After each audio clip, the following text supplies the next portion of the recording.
Welcome to the Kindle Chronicles, the Friday podcast all about your Kindle. I'm Len Edgerly. This is the show for April 13th, 2018.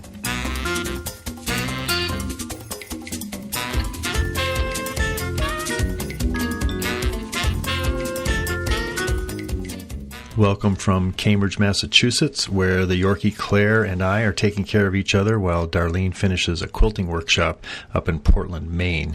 She's working on a huge, brightly colored new quilt of a baby and mother giraffe. It should be stunning. For this week's interview, I connected with Mark Isero, an inspiring instructional coach at a trio of charter schools in California. Mark's Kindle Classroom project is making Kindles available to high school students who might otherwise miss out on developing a lifelong love of reading. A lot of students, especially ninth grade boys, who have been turned off of reading, they get a Kindle, and the number one thing that they do is they bump up that text size because they don't like it to be so small, so they can really feel more like that they're achieving as a reader. And then they get, even though the book takes the same amount of time to read, they feel they're making more progress through the pages. First up in news are some notable Amazon device bargains not related to Amazon's scoring high in a customer satisfaction survey or because it's Black Friday or a made-up shopping holiday in July. I'll tell you these highlights. The discounts apparently are going to end on Monday, April 16th. So if you hear this in time and one of these items interests you, you might just have a day or so to take advantage of them. Here's what I want to tell you about. If you are a Prime member, you can buy a Fire HD8 tablet for $25 off, which means picking up a very sweet tablet for only $55. I'd actually recommend paying $30 more in order to get the 32 gigabyte model for $85 instead of the lower price for the 16 gigabyte. But either way, you're going to save $25 as long as the sale lasts. Prime members can also buy the smaller Fire tablet, the Fire 7, for $35. That's a $15 discount from the usual price of $50. The price of a Paperwhite with special offers has been slashed by $40 to a new price of $80. And the basic Kindle price has also been discounted to $50 for Prime members. That's a discount of $30. I'll have a link to these deals in the show notes, and it will contain the code that generates an Amazon Associates commission if you use it to take advantage of the sale. That helps the podcast. There are also good deals available to everyone, not just Prime members. They include the Fire TV Stick with Amazon Voice Remote. That's on sale for $30, a 25% reduction. And the Amazon Cloud Cam is $20 off, selling for $100. I continue to be a huge fan of the Amazon Key Home Kit, which enables Amazon to deliver packages inside our home here in Cambridge. For a limited time, you can save up to $140 buying the Cloud Cam and Smart Lock that make up this key system. When I bought an Amazon Key Kit 5 months ago, Boston was one of just, I think, about 4 cities that had the home delivery system available. Now there's a total eligible cities of 37. It includes Dallas, Baltimore, Richmond, Virginia, Sacramento, Salt Lake City, San Diego, St. Louis, just to name a few. I'll have a link in the show notes to the complete list. Well, why do I love Amazon Key? I'll give you an example from this past week. Last week, while browsing at the Harvard Coop bookstore, I came across a new collection of poems by my favorite poet, W.S. Merwin. The book sported a 30% off sticker at the Coop, but a discreet check of my iPhone showed that I could have it delivered in-home within 2 days for $2 less than it was going to cost to buy it at the store. So I opted for that, thinking I'd be home when the book arrived. Our travel plans changed, however, and it turned out I was in Ocean Park, Maine, when my Amazon Key app on my iPhone notified me that a delivery was about to take place here in Cambridge. I tapped on the phone in time to watch the delivery in real time. The smart lock made its customary sound as the delivery person unlocked the door with his phone. On the video, you can see the door open just a crack, and the guy says, "Amazon delivery," as he places the book of poetry on the floor next to Claire's bed. This is the audio of the video, which remains available on the app that I can review. That's the lock. Door open. There it is, door closed.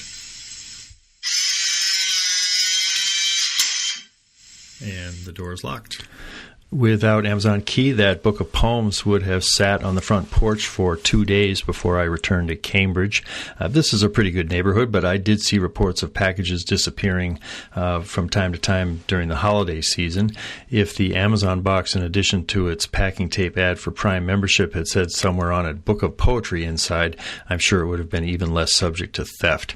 In any event, it tickled me no end to watch Merwin's poems slipped inside the door in real time as I sat by the fire at our cottage in Maine.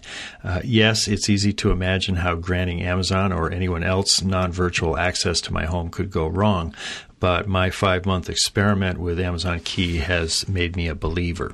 It isn't always available when I'm checking out with a purchase at Amazon. Sometimes I have to wait a day in order to get the in-home service compared to how fast something would arrive delivered at the door. But it's always free with my Prime membership. I have noticed some changes in the protocol since I signed up. In the beginning, I don't remember the delivery person knocking on the door before initiating the delivery or announcing the delivery like you just heard. But now that seems to be the standard procedure. It makes for an odd moment when we're at the house and I hear the knock on the door. I know it's the Amazon guy about to deliver the in-home package.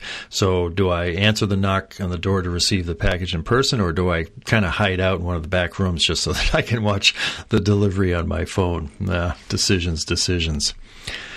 Next in news is an interesting hire by Apple, as reported by Apple insiders Mark Isero in an April 6th piece titled "Apple Poaches Ex-Amazon HP Executive for Growing Software Team."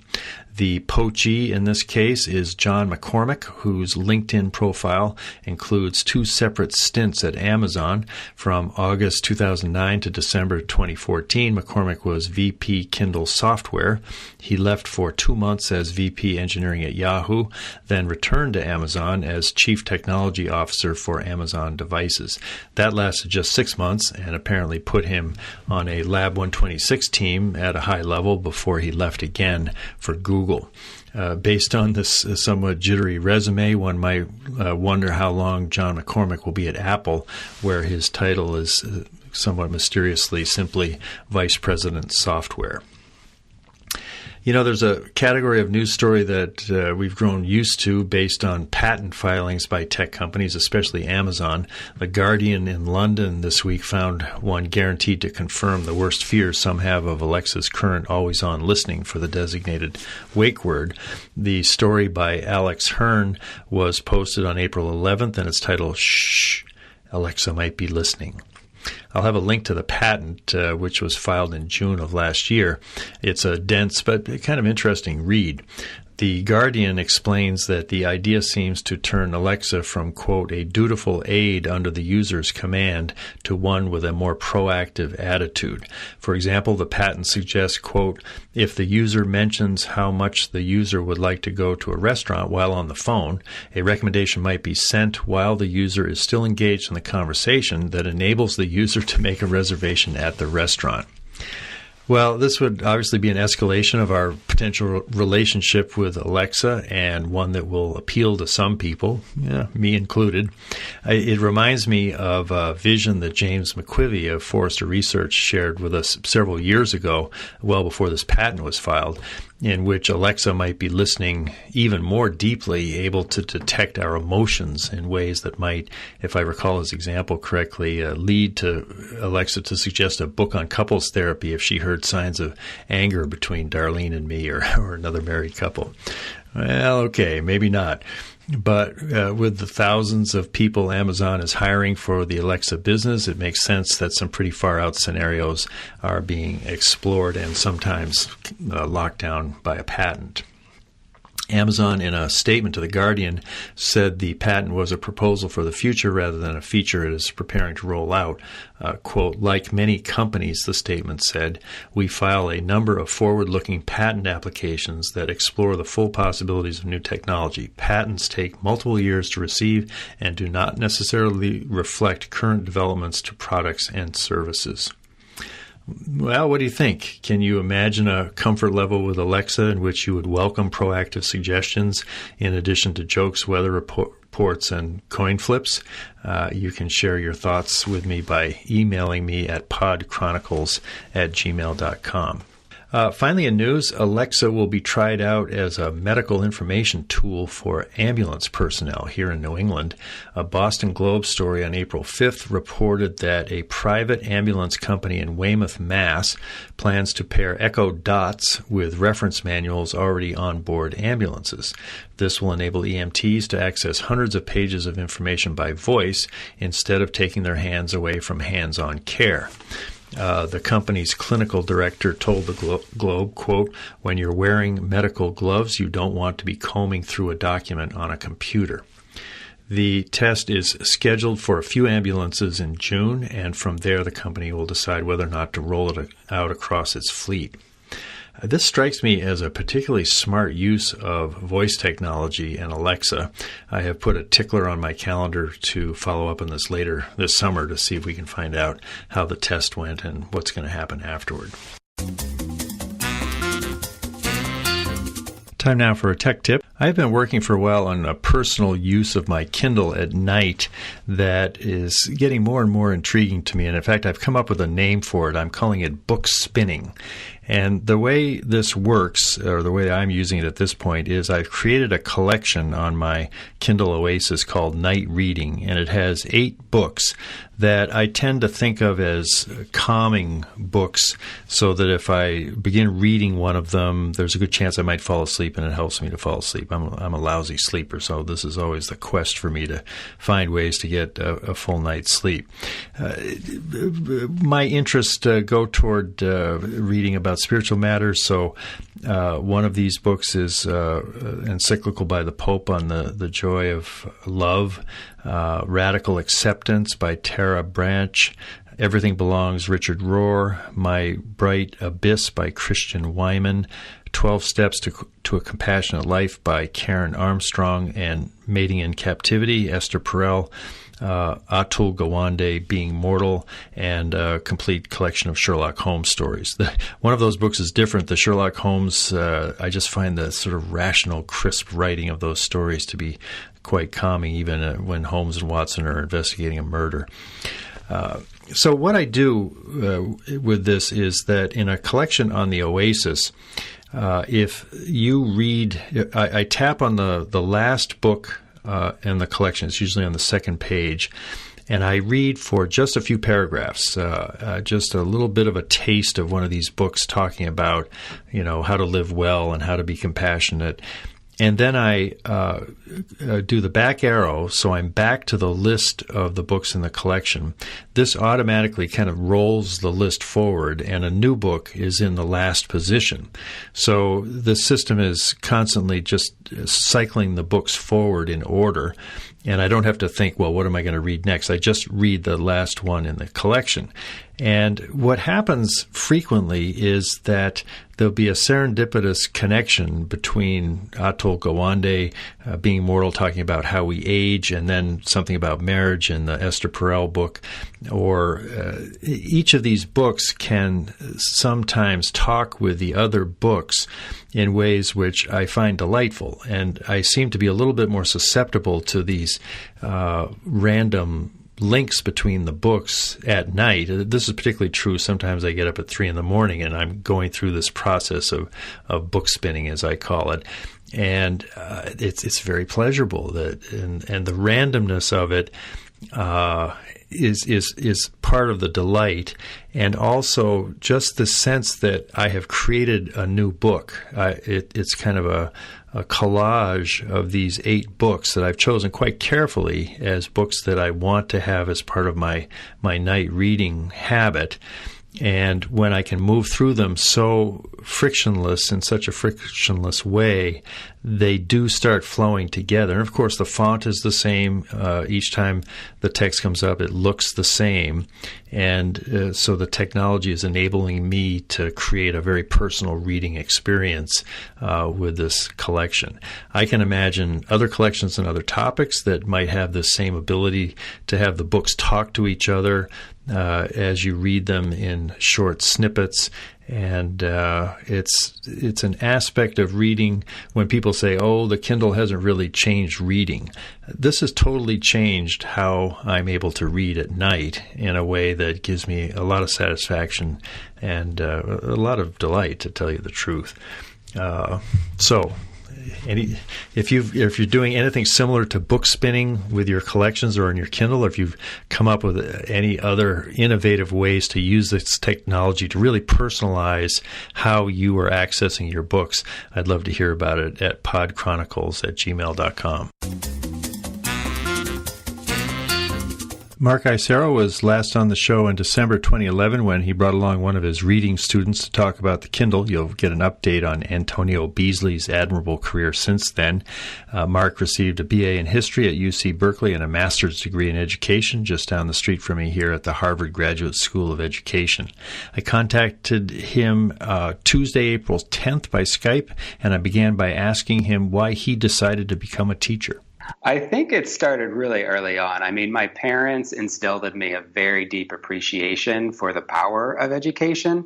And I even remember teaching my very Italian grandmother some English back in the day. But I think that I really found out about how teaching was so much fun and fulfilling in college.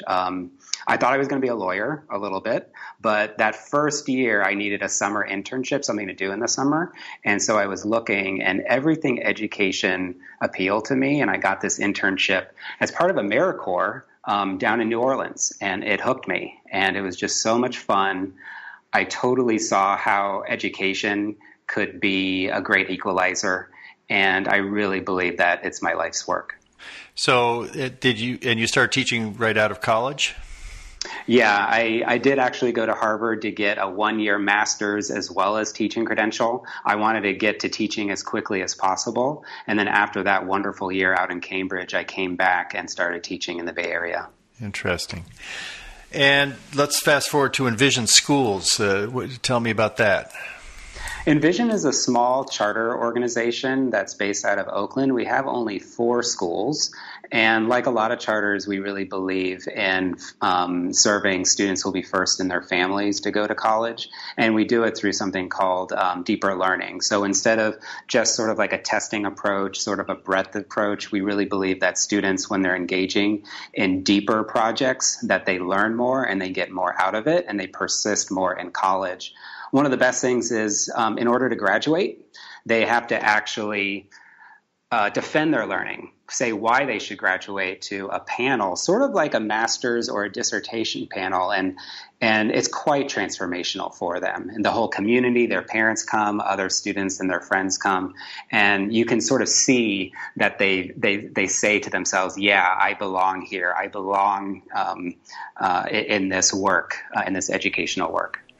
I saw a video of that, and I was impressed to see the audience and the energy of it. And then I think you mentioned, or someone mentioned, that not every student successfully defends their work in that setting. And I was trying to picture what would it be like to be up there on that stage with everybody, and then does the word come out at the event that the defense was not successful? And you said, oh, you could really learn a lot there. In some ways, those are the most blessed students, but tell me what it's like when a defense doesn't actually succeed. Yeah, I think that we make sure to set the bar really high, but also to have a lot of support. And there is a certain percentage of students who do not pass on their first try. Then what happens is that they get additional support. And inevitably, I would say the highest, I would say 95 to 100% eventually do pass through a second or a third try. You created the Kindle Classroom project about 7 years ago. Tell me the history of that and what led you to create it. Well, at that point, I was teaching English in San Francisco and primarily ninth graders. And I came from a social studies teacher background, and then I was switching over to English just because I was noticing how fundamentally important reading was. And so I was doing my best as an English 9 teacher, and I was finding that many of my students wanted to do well, but they told me, you know what, Mr. Isero, I haven't really read a full book since 5th or 6th grade.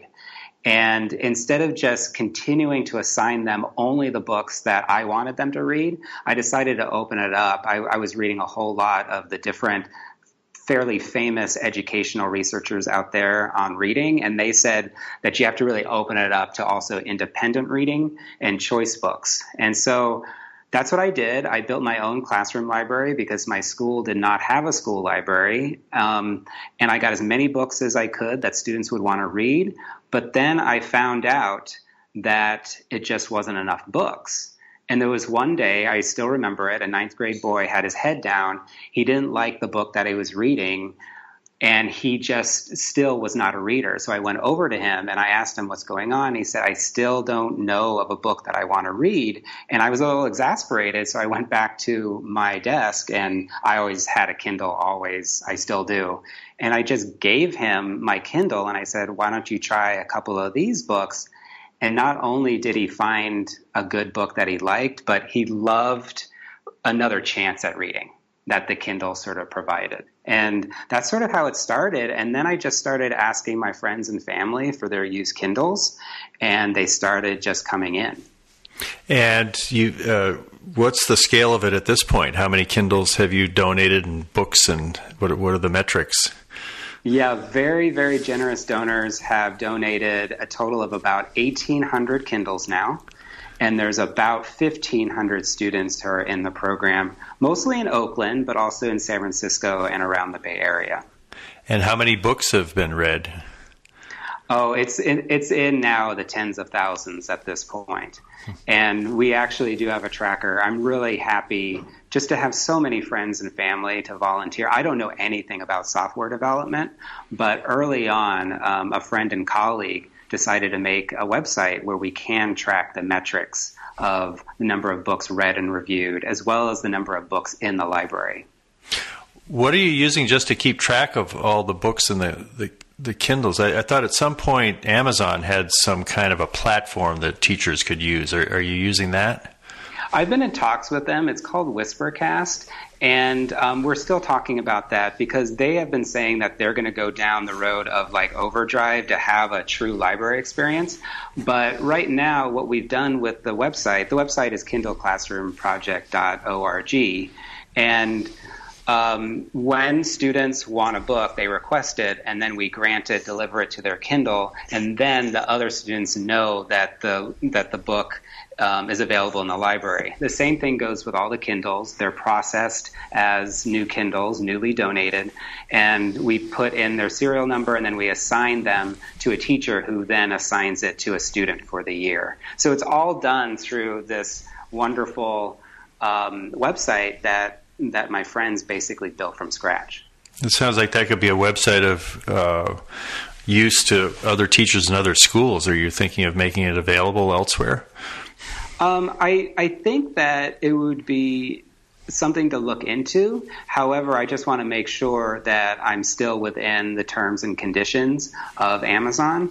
And I know that we've been talking. Amazon, for example, has been really wonderful throughout this whole process. In fact, last year they donated 200 Kindles to the program, which was a big deal. But I want to make sure that I sort of do it right. So I'm not purposely trying to scale this at this time. Yeah. One thing I spotted when I was reading about it is Amazon Allowance, which I didn't even know that existed. That's a tool that enables people to contribute to Kindle Classroom Project. How does that work? Well, yeah, usually donors find me just first by donating their own used Kindle.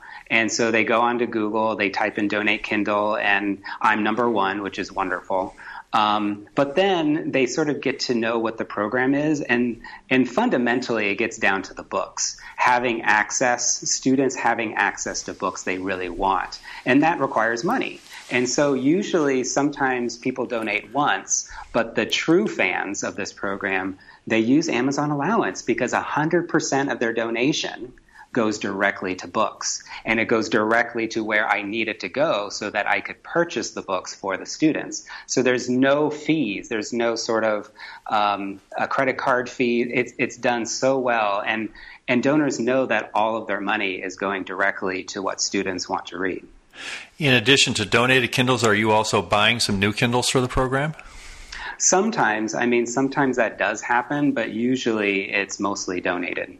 You're taking Kindle 3s and later, not the first two generations? Yeah, the first two generations became a little bit difficult. I mean, the first one's definitely, I love that device, but it doesn't seem like that's possible anymore. And then the second generation is 3G only. As far as I know. And so for security purposes in the schools, we basically went and retired those devices. But what's interesting is to see which ones are popular. The Kindle keyboard's definitely the most popular, I think, in all of Amazon's history. I don't know if that's true. I don't have the numbers, but those have been donated a lot. And the other one has been actually the first generation of Kindle Fires are also very popular. I personally prefer the e-readers, but a lot of students prefer the tablets because they're in color. And interestingly enough, the tablets do not break as much as the earlier e-reader Kindles that are a little bit more fragile. But the problem with the tablets is that their battery life is not as strong. Right. You can take even a Kindle keyboard with a good battery and it lasts almost like a month. But the tablets, they need charging all the time. Maybe a third of the devices are tablets at this point, or what's the mix with the e-ink readers? I think that's a really fair guess. It's about a third. The Paperwhites are now, the first generation Paperwhites are also becoming popular, which the students love because we do allow the students to take them home and also over breaks and summers. And so students like to read whether they're on the bus or at night, before they're going to sleep. Do you notice a drawback to the tablets because distractions, Twitter, other things they can do on a tablet that are difficult to do on an e-ink Kindle?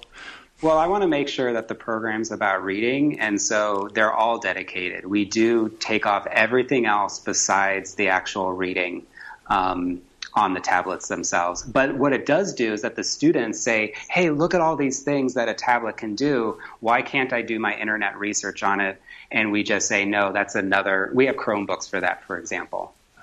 So you can take things off in a way that they can't be put back on a tablet? I think that in the parental controls, you can pretty much, and actually the later tablets are more sophisticated in figuring out what you can take on and off. But yeah, unfortunately, there are some apps that I would like the students to use, but it's sort of like an all or nothing on the tablets. I see. So the purpose of the program, I think I've seen, is that you basically help rekindle the love of reading in kids that are participating. And is that rekindling more about their pleasure in using the device or access to more books, or what really is the leverage that you get by having all these kids reading on Kindles? I think it's definitely an access issue. There's something that happens between 5th and 9th grade where the stakes of reading go up. It's more about how good of a reader or strong of a reader are you.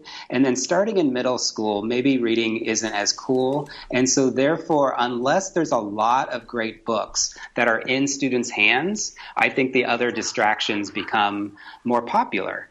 And also what happens, I think, in middle school and high school is teachers are sort of taught to assign more books and really rigorous books, the canon or something else that will get the kids to college. But if the students aren't really reading those books, if they don't have that real joy and pleasure of reading, they're not going to be able to get through some of these books too. So I think fundamentally what the Kindle Classroom Project does is that a whole library is in their hands at all times. They don't have to go to a public library or a school library or even a classroom library. I mean, I'm always a huge proponent of libraries, but for students who have had sort of like a break away from reading, we have to get them back to books. So many of my friends who are parents, their kids, they're reading all the time. And that's just because books are always with them. And I think that that's what the Kindle does. I don't think that the Kindle makes reading any more fun, but a lot of students, especially ninth grade boys, who have been turned off of reading, they get a Kindle, and the number one thing that they do is they bump up that text size because they don't like it to be so small, so they can really feel more like that they're achieving as a reader. And then they get, even though the book takes the same amount of time to read, they feel they're making more progress through the pages. So they're flipping the pages faster because the type's bigger. I mean, we all like a page turner, so it is. You can turn it into more of a page turner than it was at a smaller font size. I love that. Right. I heard you talk in a recent episode of the podcast about reading books for pleasure, and you had there was some discouraging statistics on that. That seems to be something that's declining. What did you find in the statistics? Yeah, there was a report by Common Sense Media in 2014 that said among 17-year-olds, I guess high school seniors, only 19% read every day for pleasure. And I think they had a liberal view of that, meaning even things like online reading or say like, I don't know if reading their phone would be one, but that was such a stark figure. And not only that it was only 19%, but that rate has declined a whole lot over the last 5 or 10 years. And that's probably just because there's so many other things that are compelling, video games, other ways to spend the time? Or how do you understand a trend like that?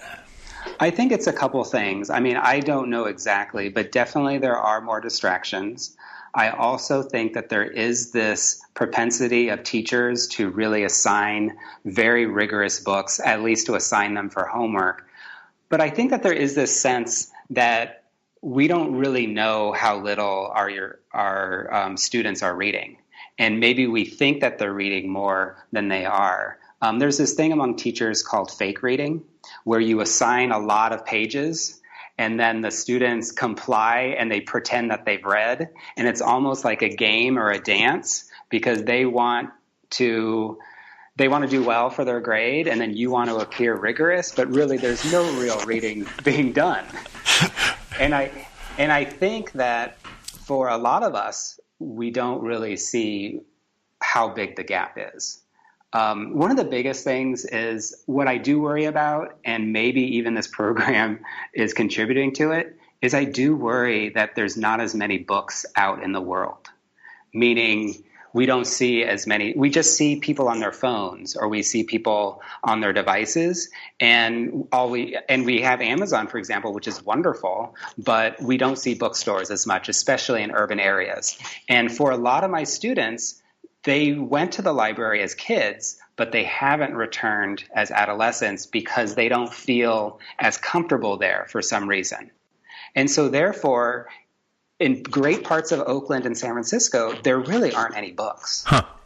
And so books are in homes, usually of families who already have a lot of books. And so I feel like there are the reading haves and the reading have-nots. That's fascinating. I hadn't thought about that. But when you think about just riding on the subway 10 years ago or before the Kindle, all the readers would have books that they would be reading. And now, I suppose those of us that know can tell if somebody's reading a Kindle, but if they're on a tablet, they could be doing anything. Right. So the books are just less of a physical presence in our environment than they were 10, 15 years ago. Yeah, I mean, my students say, can't we just connect with your library from our phone? And I say, yes, but actually no, because because a Kindle, a dedicated Kindle, I still see as a reading device. And so I still think of that similar to a physical book, whereas a phone, when I'm reading on my phone, I usually go over to Twitter or to email or to something else. Yeah. You've said reading is believing. What's unpack that for me? I think it's mostly for fun, but seriously, I think that if you're a young person and you like reading and you feel confidence in reading, you feel confidence in yourself, and therefore you believe in yourself.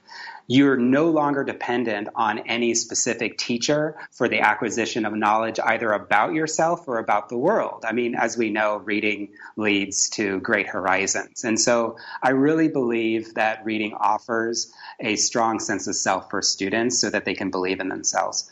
Also, though, for adults, I think that we believe in young people to the degree that we can offer them better opportunities to read. And I know that, for example, with my students, when I see that they have a reading identity, I also believe more in them. And then I'm more inquisitive about their interests because I can follow, and then I could offer them books or next steps. So I think that that's probably why I say reading is believing. What's a reading identity? I think that similar to an academic identity, meaning I believe in myself as an academic, I can do well in school. I think we all have reading autobiographies. We have times in our life where we felt more confident as a reader. We may go down different genres. In my ninth grade English class, one of the first assignments was for students not to just talk about themselves, but also talk about their reading autobiography. Were they read to at home? What was the first time of joy? What's their favorite book? And so many of my students said in fourth or fifth grade, they were told that they were not a good reader, that reading was not for them, or that they needed to get into a specific skills class. And so it's things like that that sort of shape our reading autobiography.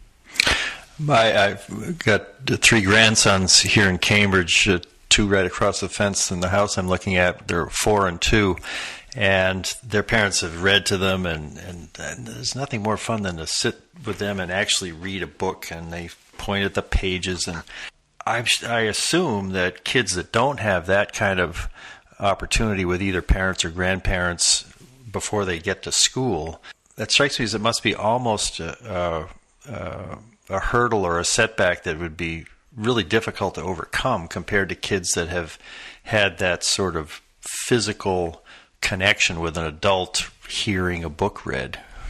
I entirely agree. And I think that lasts up until a certain point. And I don't know exactly how the Kindle Classroom Project sort of works into this, but I do believe that childhood reading takes a child up through maybe 4th through 6th grade. And then as they get older, they need to have reading for themselves. Oh. And so I'm trying to figure out, like some families read on their own together and they continue to have that. But ultimately, usually from about 4th and 5th and 6th grade, you don't have those very intimate and very supportive reading opportunities at the family level as you did when you're 2 and 3 and 4. Popular highlights and annotations. Do some of those kind of meta tools in the Kindle give the kids in the classroom project any particular increased effectiveness in their reading, or are they not used that much? It's not used that much. The features that are used the most is the changing the text size as well as the text to speech. The students love both of those. As far as the highlighting, a lot of students like to highlight words that are new to them, even on the Kindles that have WordWise. And so I see that students really like to learn more vocabulary through reading, so they're highlighting those. Also, what I'm finding is that students who are friends, they're sort of doing a live book club by highlighting sort of for each other. And so they sort of comment or they highlight almost like they're reading at the same time, even though they might be in different classrooms. How would they see each other's highlights? So what they have done is that they are able to highlight and then they can connect it to some of the public highlights. But then also, you know how like there's been some improvements on the highlights and you can share? Yeah, through Goodreads, I think. Right. And so some students have said that they're going down that route as well. Huh. Well, the last time we talked, I couldn't believe it was 7 years ago, but when you're on, you had a student, Antonio Beasley, and he was a reader, and it was fun to talk to him. Have you had a chance to find out what he's doing now, and is the reading start that he got then served him well? Yeah, well, he says that I just checked in with him a couple of days ago, and he says he's continuing to be a big reader on the submarine that he's on. Oh, wow. So he serves our country as part of the U.S. Navy, and he is outside of Jacksonville, Florida. Wow. And he does electrical work. He's an electrical engineer on the sub.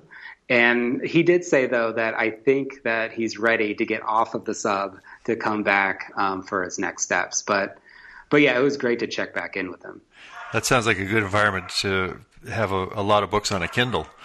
I'm sure. When I was listening to that conversation, it was surprising to me that he said that a lot of the kids were intrigued by the novelty of a new tech device when they tried the Kindle, but then they would return to a preference for books on paper. How would you describe kids' kind of built-in preference for paper books versus Kindle or tablet now versus 7 years ago or so? Yeah, I mean, he was always an avid and voracious reader, and I think that what the Kindle program did for him is it sort of like got him back to what he knew. And so he just went back to physical books, and some of his classmates did too. At that point, there were only about 12 or 20 Kindles too, and not very many books. I would say that for some students, yes, they prefer the physical books, but rather than that, they just want to know where the books are. And so if they want to, they can go to the public. If the Kindle program gets them back to the public library, great. If it gets them to the school library, great. I don't think that kids necessarily say, oh, I'm only going to read this kind of book. It's similar to adults, I think. Yeah, they're more interested in the book itself and the story. Those trends that show fewer kids reading for pleasure than just a few years ago, and just kind of the drumbeat of the culture, you seem pretty optimistic that this effort to promote reading is worthwhile. But are you really optimistic that you're going to have an effect, or that we're really going to be able to see a change in the trend versus waking up 10 or 20 years from now and finding out that reading has become a real kind of minority activity? I feel incredibly optimistic if we care about it. And I think that as a society, the things that we care about, we actually are able to do. I know it's just 1,500 students, but the students they're reading a whole lot more, and they say, I've never read more, and thank you so much for this. I actually like reading now. So I think at least locally, I have a lot of hope. The question is whether we have a lot of hope and take reading seriously and our young readers seriously, and whether we think reading is just something that other people do or whether it's for all of us. So I don't know. I am a little bit leery too, just because the distractions continue to abound. But I'm hopeful that, like a lot of things, we'll have a resurgence in reading in the next few years. But it will be tough. I think it will be tough. What do you think? I guess I'm pessimistic. I have a feeling that something that I love is fading from the mainstream, and that it's important to honor it and promote it, but it feels like swimming against an awfully strong current. Mm-hmm. Yeah, there is obviously a lot of different content out there, but I just get very excited from the individual students. There's this one student who just clamors for a new book almost every day. And it was just spring break over here in California. And he made sure to have 2 and 3 and 4 books ready for his spring break. So the best readers are the readers who have plans. And it did bring me a lot of hope. That's good. That's a good note to end on. I have been speaking with Mark Isero, an instructional coach at Envision Schools in Oakland, San Francisco, and Hayward, California. Thanks very much, Mark. Thanks, Len. I had comments from a couple of you who were surprised that Elizabeth George was unfamiliar with Kindle functionalities, X-ray, and highlighting. Szymon Schott from Poland wrote on the idea of sending ebooks through the blockchain. I think it's a great solution to the problem of moving digital content from one owner to another as opposed to copying. However, for ebooks, that would be another form of DRM lock-in, digital rights management. I think the Polish ebook market has a better solution, personalized ebook watermarks. The watermark is invisible to consumers, difficult to remove for the average person, and allows giving digital copies to your family and friends. That last part is something which Polish law allows. It seems to be working here, though I don't suspect Amazon will want to embrace this model. Interesting. My guest next week is going to be Hannah Howard, an author. She's the author of a writerly memoir titled Feast, True Love in and Out of the Kitchen. Hannah's book was published on April 1st by Little A, the literary imprint of Amazon Publishing. Music for my podcast is from an original Thelonious Monk composition named Well You Needn't. This version is Ra Monk by Eval Monnegat on the Variations in Time, a Jazz Perspective CD by Public Transit Recording. This is Len Edgerly for the Kindle Chronicles from Cambridge, Massachusetts. I really appreciate your taking the time to listen to my show. Have a great day. Bye.